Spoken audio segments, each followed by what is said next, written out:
अस्सलाम वालेकुम नाजरीन, मैं हूं आपका मेज़बान अली उस्मान भट्टू और आप देख रहे हैं PSP KG न्यूज़। नाजरीन, कुछ मजीद खबरों और अपडेट्स के साथ आपकी खिदमत में हाजिर हुआ हूं और आज के इस व्लॉग में सबसे पहले तो बात करेंगे इमरान खान साहब के हवाले से। अब जेल में बैठकर उन्होंने एक और एजाज़ अपने नाम कर लिया है, वो क्या एजाज़ है इस हवाले से आपको बताऊँगा। और फिर जो तरसीलात ज़र की PTI की कंपेन थी, मैंने आपको अपने गुज़श्ता व्लॉग में भी बताया था, ताकि PTI ने उस पर कह लें कि खातर खा कंपेन नहीं चलाई, लेकिन उसके बावजूद भी आप कह लें कि रेमिटेंसेस का जो सिलसिला है उसमें काफ़ी कमी दिखाई दे रही है, तो इस हवाले से आपको बताऊँगा। और फिर कल अली अमीन गंडापुर ने एपिक्स कमेटी का जो इजलास हो रहा था, वहाँ पर PM साहब को चुप करवा दिया। PM साहब ने क्या कहा था और अली अमीन गंडापुर ने क्या गुफ्तगू की, वो इंशाल्लाह आपके सामने रखूंगा।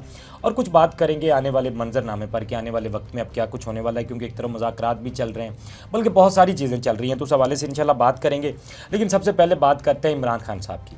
इमरान खान साहब पहले तो बैठे, आप कह लें कि पाकिस्तान के सिस्टम पर ही भारी थे, जेल के अंदर बैठे, सारी सियासत आप कह लें कि उनके इर्द गिर्द घूम रही थी। और आप हेडलाइंस देखें तो वो इमरान खान के बगैर मुकम्मल नहीं होती हैं। अगर हमारे सियासतदानों को देखें तो वो हर बात में इमरान खान का जिक्र करते आपको दिखाई देते हैं। अब इमरान खान ने एक और एजाज़ भी अपने नाम कर लिया, और वो क्या एजाज़ है वो मैं आपके सामने रख देता हूँ जी। इमरान खान मुस्लिम दुनिया के 25 सियासतदानों और हुक्मरानों में शामिल हो गए। ये एक लिस्ट है जी जो उर्दन के इदारे रॉयल इस्लामिक स्ट्रेटेजी सेंटर ने आप कह लें कि दुनिया के 562 मुसलमानों की 2025 की फहरिस्त जारी की है। इमरान खान का नाम उस लिस्ट में 24 नंबर पर मौजूद है। और देखा जाए तो ये सिर्फ खान साहब ही पाकिस्तान से, अगर उनके ऊपर आप कह लें ना कि बाकी अगर कोई 23 नाम है तो मुख्तलिफ ममालिक से हैं, पाकिस्तान से कोई भी नहीं है। इमरान खान का नाम ही सिर्फ इस लिस्ट में शामिल किया गया। और ये जो हमारे लीडरान जिनके बड़े असर रसूख हैं बाहर, जो कहा जाता है जी कि इनके बड़े असर रसूख हैं और बाहर का जो ममालिक है इनमें बड़े अच्छे ताल्लुकात हैं, तो वो ताल्लुकात सिर्फ बातों की हद तक हैं, ऐसे मौके पर हमें नज़र नहीं आते हैं। और खान साहब का मैंने आपको बताया कि 25 सियासतदानों और हुक्मरानों में उनका नाम शामिल किया गया।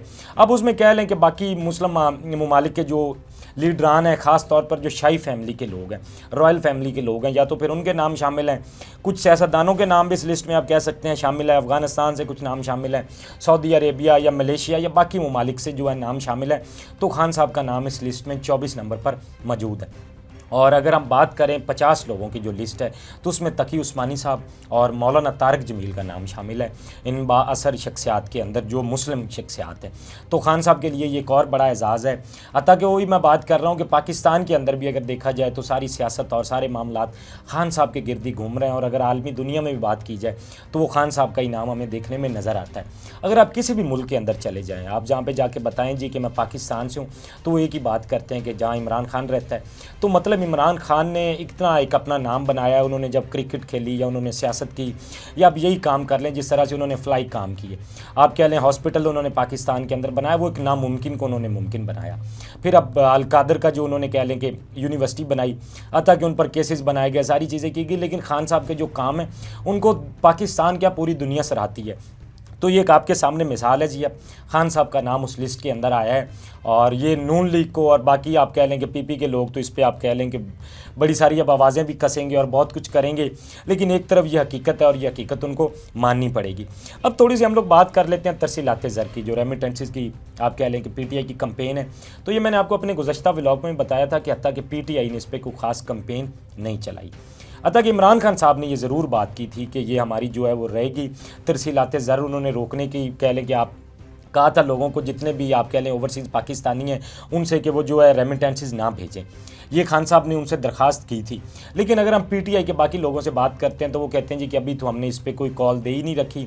और शेर अफजल मरवत साहब ने बल्कि ये कहा था, उन्होंने कहा था कि अभी हमने कोई कॉल नहीं दी, आने वाले वक्त में हो सकता है कि हम इस पर कोई काम करें। बहरहाल एक तरफ खान साहब ने कहा जी हमने कॉल दे रखी है और मुज़ाकरात हमारे चल रहे हैं, अगर उसमें कोई मस्बत पेशरफ्त होती है तो फिर हम इस हवाले से सोच सकते हैं कि शायद हम इसको विड्रॉ करें, वरना हम इस पर ज़्यादा कंपेन करेंगे और हम मज़ीद जो है लोगों से दरख्वास्त करेंगे कि वो तरसीलात ज़र रोकें। अब जो दिसंबर के आखिरी 2 हफ्ते थे, इस हवाले से अगर बात करें तो स्टेट बैंक ऑफ पाकिस्तान ने जो एक आप कह लें कि लिस्ट जारी किया, उसमें $404 मिलियन का जो है आप कह लें कि रेमिटेंसेस में फ़र्क आया है। अब ये आखिरी 2 हफ्तों में ऐसा क्या हुआ कि जो है रेमिटेंसेस में फ़र्क आया है, या क्या वजह बन गई कि 404 मिलियन का एक बड़ा फ़र्क वाज़ेह है। तो इस पर खैर वो तो काम कर रहे हैं इस पर देखेंगे क्या होता है, लेकिन जो मुझे लग रहा है कि ये शायद उस कॉल का ही असर है। चाहे तहरीक इंसाफ ने उस पर ज़्यादा कंपेन की है या नहीं की, लेकिन जिस सूरत हाल से तहरीक इंसाफ गुजर रही है, या अगर बात की जाए तो ओवरसीज़ पाकिस्तानी वैसे भी तहरीक इंसाफ के साथ खड़े हैं।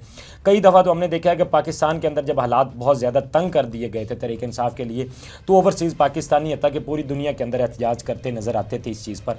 और ओवरसीज़ पाकिस्तानी जो है वो तहरीक इंसाफ के साथ एक लगाव भी रखते हैं, और जो उनकी बड़ी ज़्यादा तादाद है वो तहरीक इंसाफ के साथ है। अब जब इमरान खान ने ये कॉल दिए तो कहीं ना कहीं ये फ़र्क नज़र आ रहा है। आगे तो ये जनवरी में चल के मज़ीद नज़र आएगा, और जनवरी के एंड में हमें मज़ीद पता चलेगा। और अगर आप कह लें ना कि ये अगर छोटा मोटा फ़र्क ही आ जाता है, चले हम अगर सालों की बात तो करें तो वो 5-6 अरब का फ़र्क तो हमसे हुकूमत से बर्दाश्त होना ही नहीं है। क्योंकि देखें ना कि जब हमने IMF से 6 अरब का कर्ज़ लेना हो तो उसके लिए हमें क्या कुछ करना पड़ता है, क्या पापड़ बेलने पड़ते हैं। और अगर रेमिटेंसेस में इतना बड़ा फ़र्क आ गया तो ये हुकूमत तो कभी काबू नहीं कर पाएगी। और अगर ये महीनों पर भी आता है तो ये बहुत बड़ा फ़र्क होगा, हुकूमत को इस हवाले से सोचना पड़ेगा। और ये मैंने आपको बताया कि तहरीक इंसाफ ने अब तक इस पे कोई ख़ास कंपेन नहीं की है। सिर्फ इमरान खान साहब ने कहा था कि जब तक अगर मुज़ाकरात चल रहे हैं उनमें कोई पेशरफ्त नहीं होती है, इस पर अमल किया जाए। और अगर मुज़ाकरात में कोई अहम पेशरफ्त ना हुई तो फिर इस पर वो ज़ाहिर बात है ज़्यादा अपनी कंपेन भी बढ़ाएंगे और लोगों से दोबारा से दरख्वास्त करेंगे, तो फिर इसमें एक बड़ा फ़र्क भी आ सकता है। तो ये रेमिटेंसेस के हवाले से कुछ जो अपडेट्स थी जो मैंने आपके सामने रखी हैं। और आगे अगर बात करें अब खान साहब के केसेस के हवाले से ही बात करें, जो खान साहब का अलकादर वाला केस है, 6 जनवरी को उसका फ़ैसला आना है। अब 6 जनवरी को जब उसका फ़ैसला आना है और अगर ये खान साहब के ख़िलाफ़ आता है फ़ैसला, तो PTI ने ये तो कहा है कि मुज़ाकरात पर उसका कोई फ़र्क नहीं पड़ेगा और मुज़ाकरात की बात तो आगे बढ़ेगी। लेकिन जो अब तक मुझे लग रहा है कि ये शायद हो सकता है कि खान साहब के हक़ में भी फ़ैसला आ सकता है, क्योंकि जब इसको रोका गया तो उससे ज़ाहिर बात है कहीं ना कहीं कुछ ना कुछ वो ऐसा करना चाह रहे हैं। और अगर खान साहब के खिलाफ भी आ जाता है तो मैंने आपको बताया था कि वो अपील में जाएंगे, और जिस तरह का ये केस है ज़ाहिर बात है उनके हक़ में फ़ैसला आ जाएगा, तो ये ज़्यादा उनके लिए कोई मुश्किल नहीं होगा। और वो जिस तरह का केस है उसमें कोई ज़्यादा स्ट्रॉन्ग दलाइल भी नहीं है उनके पास। फिर जब PTI ने मुज़ाकरात की बात चल रही थी तो हुकूमत से ये कहा था कि हमारे असीरान जो हैं उनको रिहा किया जाए, तो हुकूमत ने कहा जी कि हम इसके लिए आपके साथ क्या कर सकते हैं। उन्होंने सलमान अकरम राजा साहब ने कहा कि आप और कुछ ना करें, जब भी उनके केस लगते हैं उनकी ज़मानत हो रही होती है तो आप वहाँ पर जाके मुखालफत ना करें या आप नए केसेस ना बनाएं, तो फिर उससे कुछ ना कुछ रिलीफ होगा। क्योंकि ज़ाहिर बात है जो लोग जेलों के अंदर बंद हैं उनको छोड़ा जाए ताकि मुज़ाकरात की बात को आगे बढ़ाया जाए। अब मुज़ाकरात के अंदर भी PTI के 2 मुतालबात हैं और बड़े मेन मुतालबात हैं, जो उन्होंने बाकी सारे मुतालबात को छोड़ के सिर्फ 2 पे उन्होंने फोकस किया, और वो क्या था कि एक 26 नवंबर और एक 9 मई इसका कमीशन बनाया जाए। चलें अब हुकूमत शायद कमीशन इस पर बनाए, लेकिन फिर उसके बाद देखा जाएगा कि उसमें जजेस कौन से होते हैं, क्योंकि तहरीक इंसाफ चाह रही है कि सुप्रीम कोर्ट के जो सीनियर तरीन जजेस हैं उन पर यह कमीशन बनाया जाए और ये फैसला करें, और हुकूमत शायद अपनी मर्ज़ी के कुछ जजेस लाए। और अगर हुकूमत कमीशन बना भी देती है और अपनी मर्ज़ी के जजेस ले आती है तो ज़ाहिर बात है PTI कहेगी कि ये आपने कमीशन तो बना दिया लेकिन अपनी मर्ज़ी के जजेस हैं, तो ये कैसा फैसला देंगे, तो फिर हुकूमत उल्टा ब्लेम करेगी PTI पर। तो ये ब्लेम गेम खेली जा रही है। मुज़ाकरात के हवाले से अगर जितने भी जो मेरे सोर्सेज हैं या कुछ सीनियर सहाफ़ियों से इस हवाले से बात हुई है तो उनका यही कहना है कि मुज़ाकरात से कुछ नहीं निकलेगा। तो जब मुज़ाकरात से कुछ नहीं निकलेगा तो फिर ये होगा क्या, क्योंकि मुज़ाकरात असल में जो मुज़ाकरात हुए हैं वो तो हुए हैं एस्टेब्लिशमेंट और PTI के माबैन, और बातचीत तो वहाँ पे चल रही है। अब ये हुकूमत के साथ जो मुज़ाकरात खेले जा रहे हैं, मुज़ाकरात की गेम चल रही है, इसकी क्या निकलना है, तो इसमें कुछ भी नहीं निकलने वाला। वो ये कहते हैं कि इन मुज़ाकरात से कुछ नहीं निकलेगा, और ये शायद आने वाले वक्त में देखेंगे कि इस पर अगर कुछ होता भी है, क्योंकि हुकूमत PTI को कुछ नहीं दे सकती और PTI हुकूमत को कुछ नहीं दे सकती, तो ये मामला इसी तरह चलते रहेंगे। बहरहाल ये देखना होगा कि अगर जी कमीशन बना दिया जाता है और कमीशन में ज़ाहिर बात है अगर सीनियर जजेस पर बनाया जाता है, फिर इसमें तहकीकात होती हैं, चीज़ें सामने आती हैं, तो फिर उसके बाद तो ज़ाहिर बात है सिचुएशन बड़ी मुख्तलिफ होगी।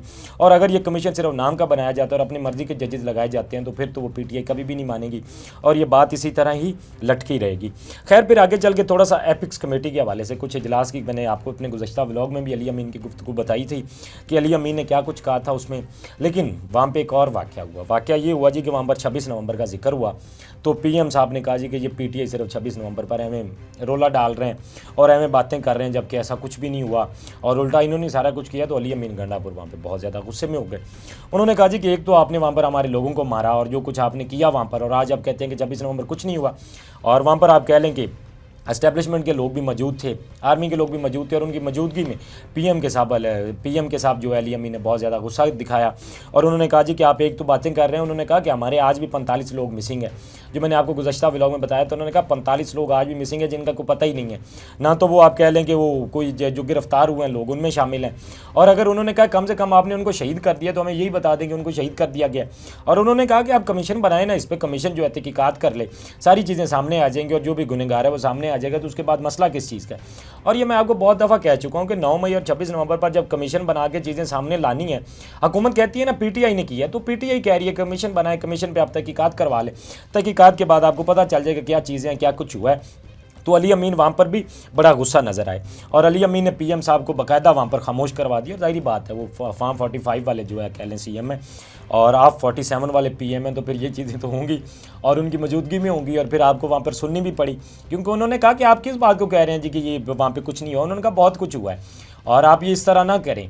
और ये बिल्कुल, अगर आप वज़ीर आज़म है पाकिस्तान के और जब वो कह रहे हैं कि हमारे 45 लोग मिसिंग है, इतने लोगों पर वहाँ पर गोली चलाई गई है, तो आपको तो उस पर जो है वो होना चाहिए कि इस पे कमीशन बनाया जाए और फैसला सामने आए, आवाम के सामने चीज़ें रखी जाएं। और फिर सोशल मीडिया के हवाले से अब हुकूमत जो है वो बहुत परेशान है। हुकूमत कभी उसको सोशल मीडिया को क्या नाम देती है, कभी दहशतगर्दी तो कभी कुछ, और सारे मामलात। तो एक सादा सी बात है, देखें ना, सोशल मीडिया पर पाबंदी, इंटरनेट बंद कर देना, ये सारी चीज़ें ना पागलपन है, इससे कुछ भी सही नहीं हो जाना। और अभी तक आपको इससे क्या फ़ायदा हुआ है? क्या कोई पीटीआई की मकबूलियत में कमी आई है? क्या कोई इमरान खान की मकबूलियत में कमी आई है? नहीं, सारा कुछ वहीं का वहीं है, बल्कि उनकी मकबूलियत बढ़ रही है। तो जिस तरह ये पीएम साहब भी कल कह रहे थे जी कि यहाँ पर इंतशारी टोला है और ये कुछ किया जाता है सोशल मीडिया पर, इस पर हमें देखना पड़ेगा। तो बेसिकली डर पता है इनको किस बात का है? डर इस बात का कि जिस तरह की हमारे पास हुकूमत है, लोगों को खामोश ही करवा सकते हैं और तो कुछ कर नहीं सकते। या तो आवाम का वोट लेकर आए होते तो और बात थी, फिर जब आप किसी के कंधे पर चढ़ कर आए हों, आपके पास कोई कह लें कि बयानिया ना हो और इस तरह की आप हुकूमत में बैठे हो, तो फिर आपकी कोशिश होती है कि डंडे से आवाम को दबाया जाए, आवाम को रोका जाए, ताकि आवाम खामोश हो जाए और आपके जो भी मफादात हैं आप वो हासिल कर पाएँ। तो इसलिए जो है वो सोशल मीडिया पर भी आवाज़ें उठाई जाती हैं, ये सारा कुछ कहा जाता है। और फिर कल एक बयान दिया जी, और बयान आया सईद गनी साहब की जानिब से, और उन्होंने क्या कहा? उन्होंने कहा जी कि इमरान खान 2025 में जेल से रिहा हो जाएंगे। अब ये तो खैर हमें भी पता है कि वो रिहा हो जाएंगे, और जिस तरह की सूरत बनती नज़र आ रही है, पीटीआई के लिए ये साल हो सकता है कि अच्छा साबित हो, और कुछ चीज़ें नज़र भी आ रही हैं कि जिससे खान साहब की रिहाई मुमकिन हो सकती है। बहरहाल जी, उन्होंने कहा कि ताहम उनकी सियासत में किरदार ख़त्म हो जाएगा। तो ये तो आप कह रहे हैं कि सियासत तो घूम ही खान साहब के इर्द गिर्द रही है।